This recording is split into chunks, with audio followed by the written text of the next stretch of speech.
Mirza și Bibi Mehrnegar. Baz persan. Trăia odată un padișah care n-avea copii. Într-o zi, uitându-se în oglindă, văzu că încărunțise pe la tâmple. Se întristă, își chemă vizirul și îl întrebă: „Ce părere ai? Am și început a îmbătrâni și n-am copii. Cine îmi va urma la tron?” Și vizirul început să-l liniștească: „Să fie padișahul sănătos. Nici eu nu am copii și vatra mea e tot pustie. Asta e voința celui de sus. Dacă se va milostivi, Allah îți va dărui curând un copil.” Mâniat, padișahul sări în picioare și strigă: „Întotdeauna te lingușești și minți, ca să-mi faci pe plac. Îți dau 40 de zile răgaz. Dacă în vremea asta nevastă mea nu prinde rod, poruncesc să fie omorât.” Căindu-se că vorbise pripit, nefericitul vizir se întoarse acasă, înciudat și amărât. Și se perpeli cât ținură cele 40 de zile ale răgazului dat de padișah, tot întrebându-se: „O, Allah, ce să fac?” Și iată că, până la urmă, sosi și sorocul. La miezul nopții cea de-a 40-a, vizirul auzi că îl strigă cineva. Inima îi se făcu cât un purice. Crezu că veniseră să-l omoare. Deschise ușa și dădu cu ochii de un derviș, îmbrăcat în alb din cap până în picioare. Dervișul îi dădu un măr și o rodie și îi grăi: „Stăpânul a trimis poamele astea pentru nevestele voastre. Rodia pentru nevasta padișahului, mărul pentru nevasta ta. Să mănânce poamele și peste 40 de zile nevasta padișahului va începe a rodi un băiat, iar nevasta ta o fată. Când vor crește, copiii au să-și unească viețile.” Și dacă grăi așa, dervișul se făcu nevăzut. Vizirul se bucură cum nu se mai poate. Neașteptând măcar până dimineață, se duse la padișah și îi povesti cele întâmplate. Într-adevăr, peste 40 de zile, amândouă nevestele începură să rodească. Iar peste 9 luni, 9 zile, 9 ceasuri și 9 clipe, nevasta vizirului născu o fetiță, frumoasă ca un soare. Nevasta padișahului trebuia să nască și ea, când se auzi un glas care porunci: „Pregătiți un lighean de aur.” Slugile aduseră ligheanul de aur și un șarpe negru lunecă din pântecele nevestei padișahului. De groază, femeia leșină și nu putu fi adusă în simțire decât cu multă bătaie de cap. Când află de cele întâmplate, vizirul își zise: „Asta-i soarta.” Dar pe chip nu-i se putea citi nimic. Iar șarpelui, care era fiu de padișah, îi dădură numele Mirza și pe fată o numiră Bibi Mehrnegar. Firește, padișahul tunase și fulgerase, dar ce se mai putea face? Și iată că odraslele crescură. Când veni vremea să însoare, padișahul zise către vizir: „Îți dai fata după fiul meu.” Vizirul se temu să ne socotească porunca padișahului și tinerii fură însurați. În noaptea anunții, când îi lăsară singuri, feciorul padișahului le pădă pielea de șarpe și se arătă a fi un tânăr chipeș, de 18 ani. Aproape de dimineață, își puse iarăși pielea și luă înfățișare de șarpe. Nu trecu mult și la urechile padișahului ajunse zvonul că fiul său iese din pielea de șarpe, arătând ca un tânăr chipeș. O chemă pe fata vizirului și îi grăi: „Cată de născocește ceva, ca fiul meu să nu se mai ascundă în pielea lui de șarpe.” Bibi Mehrnegar se întoarse acasă și îl întrebă pe tânăr: „În ce fel de flacără arde pielea de șarpe?” „Numai un foc de coajă de ceapă și usturoi, presărată cu sare,” răspunse Mirza. „Dar nu-mi arde pielea, că n-ai să mă mai vezi.” Bibi Mehrnegar nu-i luă în seamă vorbele și chiar în noaptea următoare, când Mirza ieșise din pielea lui de șarpe, o puse pe foc. Pielea mai ardea când tânărul îi zise: „Așadar, tot ai făcut ce ți-ai pus în gând. Mi-ai ars pielea. N-ai să mă mai vezi până n-ai să rupi, căutându-mă, 7 perechi de încălțări de oțel, până n-ai să sfâșii 7 rochii de fier, până n-ai să tocești 7 toiege de fier și n-ai să mesteci 7 cutii cu candarun.” Notă: candarun este produs preparat din rășini aromatice și care se mestecă. Și grăind așa, Mirza se făcu nevăzut. Vreme de 7 zile, Bibi Mehrnegar se găti de drum. Cumpără 7 perechi de încălțări de oțel, 7 rochii de fier, 7 toiegi de fier, 7 cutii cu candarun și porni în pustiu. Merse ce merse și dădu peste un div cumplit. Fata se rugă.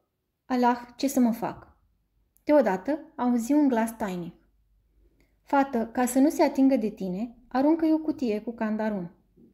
Bibi Mehrenegar făcu tocmai și porni mai departe. Dar îi ieși în întâmpinare un alt div. Îi aruncă și lui o cutie și o rupse la fugă. Ce să o mai lungesc? Dacă drumul fetei nu ținu 2 ani, atunci ținu 3. Întâlni 7 divi, cărora le zvârli cele 7 cutii. Toiegele, încălțările de oțel și rochile de fier se tociră și se rupseră. Și iată că, în ziua în care îi se tocise și a 7-a pereche de încălțări, se opri lângă un izvor. Obosită, se așeză cu gândul să se spele și să se mai răcorească.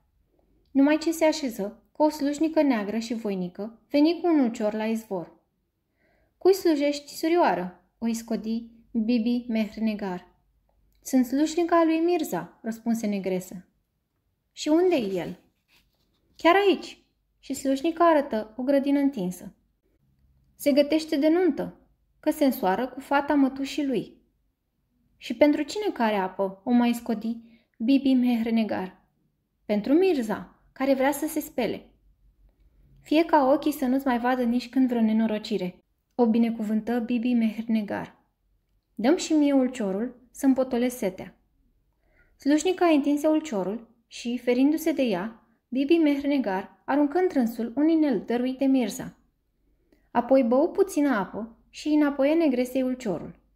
Slujnica se întoarse acasă, îi târnă lui Mirza să se spele pe mâini, când inelul căzu în palma tânărului. El se uită, îl recunoscu, se întoarse spre slujnică și o întrebă. Unde l-ai găsit?" Nu știu," răspunse ea, dar lângă izvor se afla o fată străină și ea a băut din ulcior. Mirza înțelese despre ce era vorba, ieși din grădină și o văzu pe Bibi Mehrenegar lângă izvor. Cum de-ai ajuns aici?" o întrebă el. Știi că ești neînfricată ca o leoaică?" Păi ăsta e ținutul divilor și al huriilor. Tata, mama, cei 7 frați și mătușa mea sunt divi cu toții. Dacă dau cu ochii de tine, te înghit de vie." Ascultă, de-o afla mătușa mea că ai venit, te ucide pe loc. Tot ce putem face e să-i spunem că ești slujnica mea." Și îi negri pielea cu vopsea, spuse un descântec, îi suflă peste față și cât ai clipi, fata se prefăcu într-un bold. Mirza își înfipse boldul în veșminte și intră în casă. Acolo se strânseră cu toți în jurul lui și începură să strige. Miroase a făptură omenească. Am adus o slujnică pentru mireasă, îi liniști Mirza. Jurați că nu-i faceți niciun rău și am să-i dau o înfățișare adevărată. Cei de față jurară. Mirza spuse atunci din nou descântecul și fata se ivi și o văzură cu toții. O duse la viitoarea soacră, căreia îi zise: Mătușă dragă, iată o slujnică pentru fata ta. Ticălosule, strigă ea, fata mea n-are nevoie de slujnică. Mirza a început să se roage ca Bibi Mehrenegar să poată rămâne acolo și până la urmă primi încuvințarea. Apoi îi zise în șoaptă: Îndeplinește fără să stai pe gânduri orice ți-ar porunci. Și mai dădu câteva fire din părul lui sfătuind-o: Dacă cumva ești la ananghie, aprinde un fir de păr. În ziua următoare, mătușa a pus în mâna lui Bibi Mehrenegar o mătură de care se aflau prinse niște mărgăritare și îi porunci: Mătură curtea, dar vai și amar de tine dacă se desprinde un singur mărgăritar. Bibi Mehrenegar luă mătura și numai ce o atinse de pământ, că toate mărgăritarele se risipiră. Pe dată aprinse un fir de păr și Mirza se ivi, adună mărgăritarele, le prinse la loc și mătură curtea. Dacă îi sprăvi, îi dădu mătura și îi zise: Înapoiază-o mătușii. Când fata aduse mătura, mătușa o întrebă: Ce, ai și isprăvit? Da. N-ai făcut-o cu mâinile tale, îi strigă mătușa. Te-a ajutat ticălosul de Mirza. A doua zi îi dădu un ciur și îi porunci: Stropește curtea. Oricât se strădui, Bibi Mehrenegar nu putu să facă nicio ispravă. Aprinse un fir de păr, Mirza se ivi, stropi curtea și îi zise: Du-te și înapoiază mătușii ciurul. Dacă el l-a înapoie, mătușa o întrebă: Ai și isprăvit? Da, răspunse fata. N-ai făcut-o cu mâinile tale. Te-a ajutat ticălosul de Mirza, zise iarăși mătușa. Iar a treia zi îi dădu o cutie. Asta e cutia cântă-joacă, zise mătușa. Du-te în cutare loc și dă-i-o fratelui meu. Și să iei de la el cutia apucă-așează, pe care ai să mi-o aduci. Pe drum ai să vezi o iezle pentru cai. Zvârle în ea niște oase. Ai să vezi un câine legat, aruncă-i fân. Ai să vezi o ușă închisă, să nu te atingi de ea, e mai bine să rămână închisă. Ai să vezi o ușă deschisă, treci pe lângă ea. Ai să dai cu ochii de o groapă cu murdării, vezi de drum, dar țineți nasul cu degetele. Și Bibi Mehnegar plecă. Îi trecu prin minte să se uite în cutie și, la drept vorbind, oricare ar fi fost ispitit la una ca asta.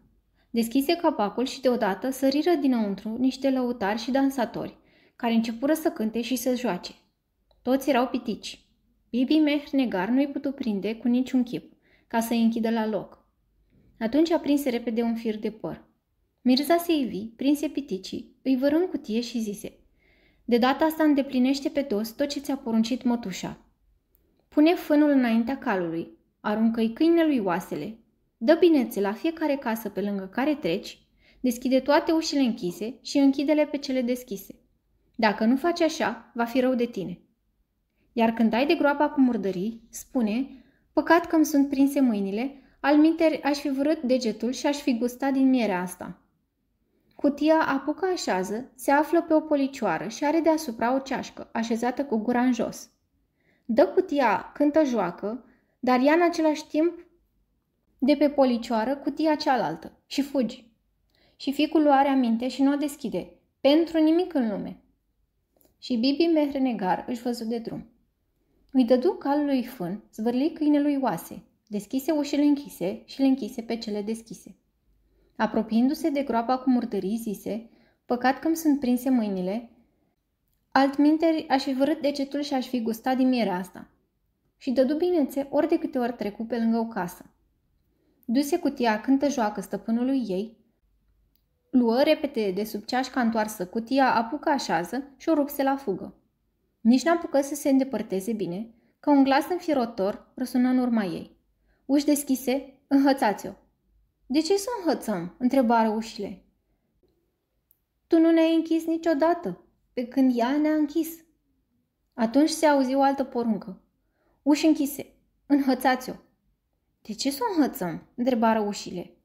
Tu ne-ai lăsat mereu închise, pe când ea ne-a deschis. Câine, înhaț-o, răsună iarăși glasul.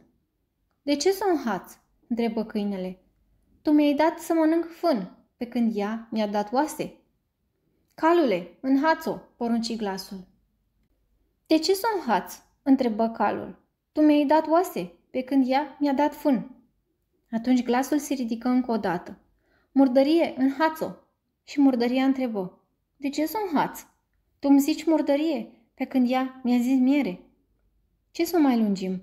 Fata scăpătea fără și duse mătușii cutia apucă-așează. Mătușa întrebă. I-ai dat fratelui meu cutia cântă-joacă? Desigur, răspunse Bibi Mehnegar.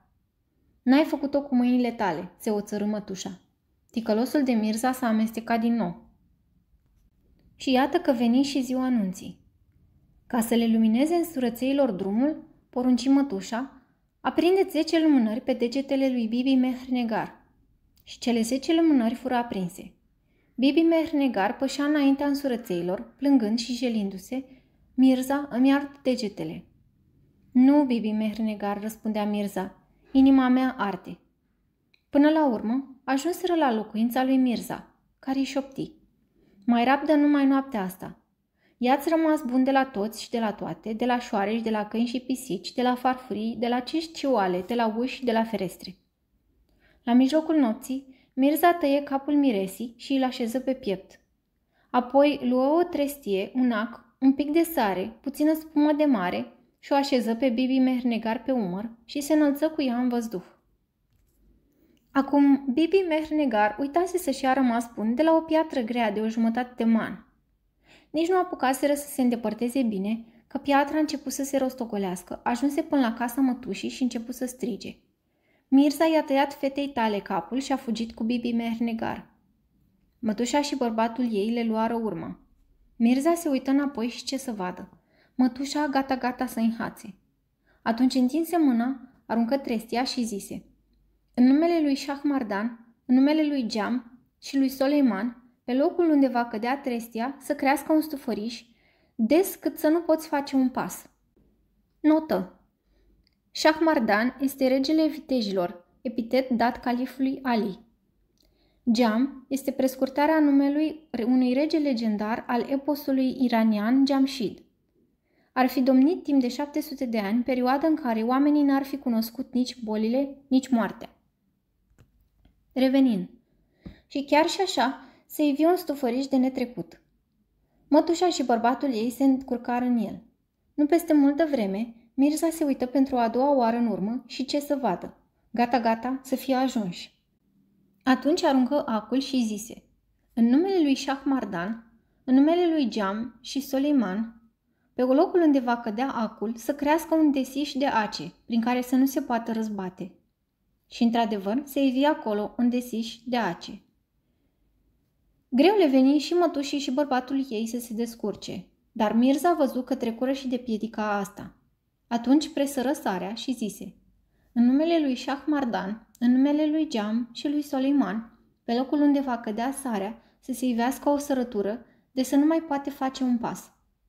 Pământul se făcu sărătură și mătușa și bărbatul ei se chinuiră, rănindu-și picioarele. Dacă se uită Mirza din nou, ce să vadă? Gata să-i prindă iar. Atunci aruncă spuma de mare și zise: în numele lui Șahmardan, în numele lui Geam și Soleiman, pe locul unde va cădea spuma, să se ivească o mare de netrecut. Și pe dată se ivi o mare învolburată, cu valuri înalte, peste care spuma plutea. Mătușa și bărbatul ei se opriră la malul mării, pe care nu o putură trece. Atunci mătușa a început să strige către Mirza: nepotul meu drag, cum ați trecut marea? Spune, să o trecem și noi. Am trecut călcând pe pietrele care joacă pe apă, răspunse Mirza. Faceți la fel. Pășiră pe spuma de mare și se necară. Iar Mirza și Bibi Mehnegar ajunseră în țara lor, unde împodobiră orașul și făcură o nuntă care ținu timp de 7 zile și 7 nopți. Și trăiră în veselie și în belșug. Fie să vi se împlinească și vouă dorințele, așa cum și ei le-au văzut îndeplinite pe ale lor.